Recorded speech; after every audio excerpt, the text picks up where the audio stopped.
La famille Coleman vit tranquillement sa petite vie de famille dans leur maison. Quand un matin, le père qui était parti faire sa gym n'arrive plus à joindre sa femme. Automatiquement, la police, pour s'inquiéter de la vie de sa femme, va se rendre à la maison et ce qu'ils vont trouver sur place va les traumatiser.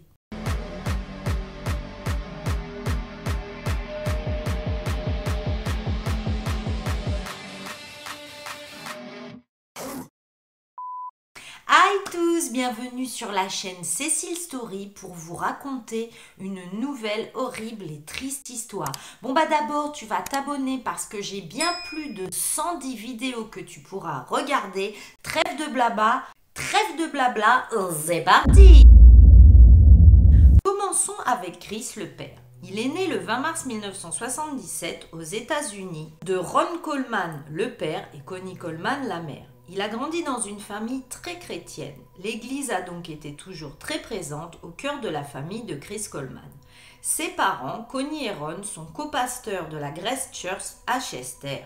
Lui, après avoir obtenu son diplôme d'études secondaires, il s'est inscrit chez les Marines. En mai 1999, alors qu'il assistait à un séminaire de formation à la base aérienne Lackland à San Antonio, il va rencontrer sa future épouse, Sherry. Ils sont sortis ensemble pendant quelques mois avant d'échanger leurs vœux de mariage. Plus tard, il a été embauché par Joyce Meyer dans le cadre de son équipe de sécurité.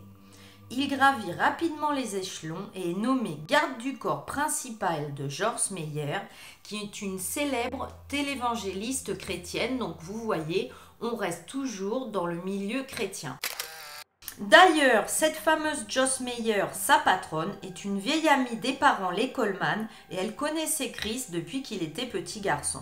Même si son mariage avec Sherry était plein de hauts et de bas, lui, il n'était jamais à la maison en raison de la nature de son travail qui était garde du corps de Joyce Meyer. Il la suivait partout, donc H24, 24 heures sur 24, et il n'était pas chez lui puisqu'il était avec sa patronne en train de la protéger. Donc, comme je viens de vous le dire, il passait la plupart de son temps à voyager avec Joyce Meyer. Et le couple a eu de la chance car il va avoir deux adorables fils. Ils ont accueilli leur premier enfant, Garrett Coleman, le 20 avril 1998. Moins de 2 ans plus tard, la famille a eu la chance d'avoir un deuxième bébé, Gavin Coleman, né en 2000. Cette famille donc de 4 personnes vivait dans un immeuble de 2 étages à Columbia, dans l'Illinois, et pour tout le monde, il semblait extrêmement heureux. Pourtant, Chris va recevoir des emails effrayants et menaçants qui disaient « Dites à Joyce d'arrêter de prêcher, votre patronne ou la famille de Chris mourra, je les tuerai tous pendant qu'ils dorment. » Mais quelle horreur de recevoir des emails comme ça! Mais l'inquiétude va grandir quand une de ces menaces va être déposée dans sa boîte aux lettres à l'extérieur de la maison Coleman. Tout le monde a commencé à s'inquiéter parce que c'est une chose de recevoir des emails, mais c'en est une autre d'avoir des lettres de menaces chez soi, à son adresse, dans sa boîte aux lettres. La mère de Chris, Connie, dit que Sherry avait très peur car ces lettres donc avaient été livrées en plus quand son mari voyageait avec Joyce Meyer à Hawaï. À son retour, le mari va déposer plainte auprès de la police. Mais qui peut en vouloir à cette famille et pourquoi ? Heureusement, leur voisin d'en face, M. Barlow, est un détective de police. Et lui, il va retourner sa caméra vers la maison des Coleman. Mais malheureusement, nous sommes dans une DPAE. Et vous vous en doutez, cette histoire va très mal finir. Nous sommes le matin. Chris va se réveiller très tôt. Il va au gymnase pour sa routine d'entraînement. Nous sommes le 5 mai 2009. Il est dans sa salle de sport. Et là, il va commencer à s'inquiéter. En effet, il a envoyé plusieurs SMS à sa femme, elle ne répond pas. Il a téléphoné, elle ne répond pas. À 6h43, il a appelé le fameux détective, son voisin, pour lui demander de vérifier Sherry et les enfants car personne ne répond au téléphone. Après avoir reçu l'appel de Chris, le détective va foncer chez la voisine, ça ne répond pas. Il va donc appeler ses collègues policiers. Les policiers vont se déplacer jusqu'à la maison des Coleman. Ils vont sonner, frapper à la porte, mais aucune réponse. Les agents décident d'entrer par la fenêtre. Et la vision d'épouvante. ils vont voir des inscriptions de peinture rouge aérosol sur les murs. Ces inscriptions sont terrifiantes. Mais le pire est à venir, car la scène qui suit est intolérable pour les policiers.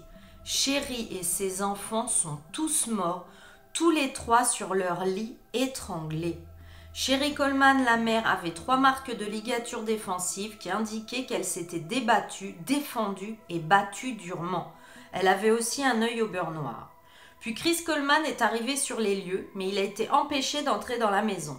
Après avoir été informé de la mort de sa femme et de ses enfants, il versera quelques larmes, mais qui, au dire des policiers, sonnaient fausses. Il n'a jamais demandé de détails sur le meurtre. La police a également remarqué qu'il essayait de couvrir des égratignures sur son bras en frappant son bras sur la civière de l'ambulance, énervé par ce qui venait de se passer.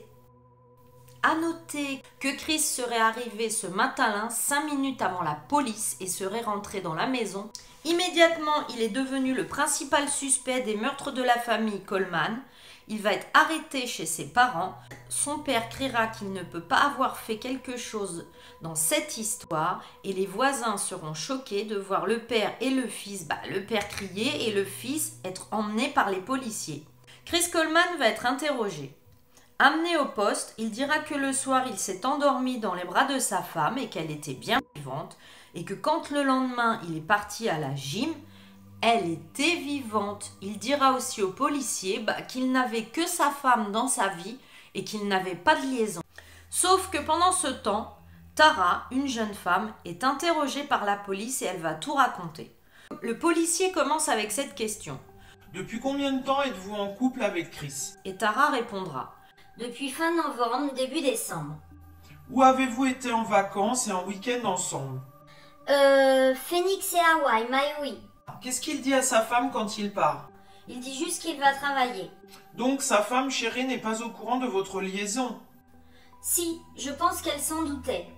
D'ailleurs, pour moi, pour me rassurer, il prenait toujours des photos avant d'aller dormir pour me montrer qu'il dormait tout seul et qu'il ne couchait pas avec elle. Vous voyez maintenant, à nous il a dit tout le contraire. Il nous a dit que c'était un mariage tout rose, tout parfait. Ah non, c'est faux, ils ne s'embrassent plus. Vous y croyez beaucoup à cet amour, vous êtes même allé visiter des sites sur internet de mariage et vous avez regardé des bagues. J'ai regardé des trucs, mais vous savez, avec son travail, ce n'est pas facile. Il ne peut vivre avec une femme que s'il est marié.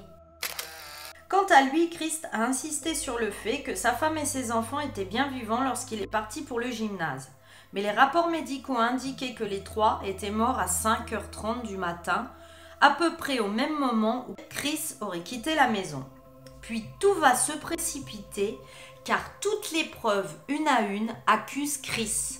Les images de vidéosurveillance de la maison du voisin ont montré que personne d'autre n'était entré ou sorti de la maison après son départ au gymnase. Il n'y avait aucun autre ADN sur les corps à part le sien.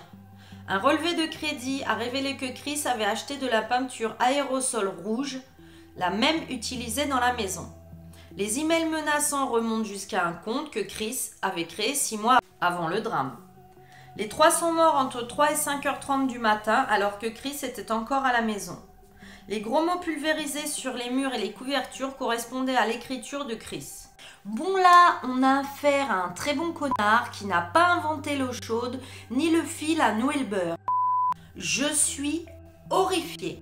Le motif du meurtre du trio était la liaison de Chris avec une femme connue, donc sous le nom de Tara. Allez, lui aussi, il voulait le beurre, l'argent du beurre et la crémière. Lors de l'interrogatoire, la police a découvert donc cette fameuse liaison. Et comme il voyageait tout le temps, son travail lui permettait de mener cette double vie. Il la vivait depuis 2008 avec Tara Lynch, barman et serveuse. Ils s'étaient rencontrés par l'intermédiaire de Sherry, puisque figurez-vous, Tara était l'amie d'enfance de Sherry, la femme de Chris. Tara et lui avaient donc une liaison. Tara et lui s'envoyaient des selfies, des vidéos sexy et s'écrivaient tout le temps. Ils passent des vacances ensemble et des week-ends romantiques avec l'excuse du travail de Chris.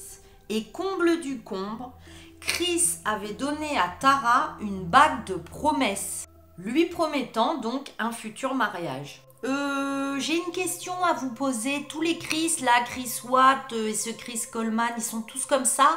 Et comme il était hors de question qu'il divorce de Sherry puisque sa patronne, Joss Meyer, avait clairement déclaré que le divorce des employés entraînerait un licenciement et que Tara, elle lui a donné un ultimatum, soit il quitte sa femme, soit ils n'étaient plus ensemble. Chris a promis à Tara que les papiers du divorce étaient prêts et que sa femme serait signifiée le lendemain à l'approche de la date limite que lui avait fixée Tara. Et au début du 5 mai 2009, les meurtres au domicile de Chris Coleman se sont déroulés, conduisant à son arrestation et à être le principal suspect. Il purge actuellement sa peine à l'établissement correctionnel de Dodge Wapun dans le Wisconsin. Le procès très médiatisé a commencé en avril 2011. Là enfin, il va quand même admettre avoir une liaison avec Tara. Cependant, il va plaider non coupable du meurtre de sa femme et de ses fils. Chris a été reconnu coupable de 3 chefs de meurtre au premier degré. Il a été condamné à la réclusion à perpétuité sans possibilité de libération conditionnelle et perpète. C'est perpète. En 2014, Chris a fait appel du verdict, mais sa condamnation a été confirmée. L'histoire de Chris Coleman et des meurtres de la famille Coleman est quelque chose d'inexplicable tellement elle est horrible. Cela peut être décrit comme un enchevêtrement de croyances, d'obéissance à sa patronne, de liaison d'adultère, de fausses promesses et d'horreur qui pousse un homme au pied du mur à éliminer toute sa famille et même ses 2 fils.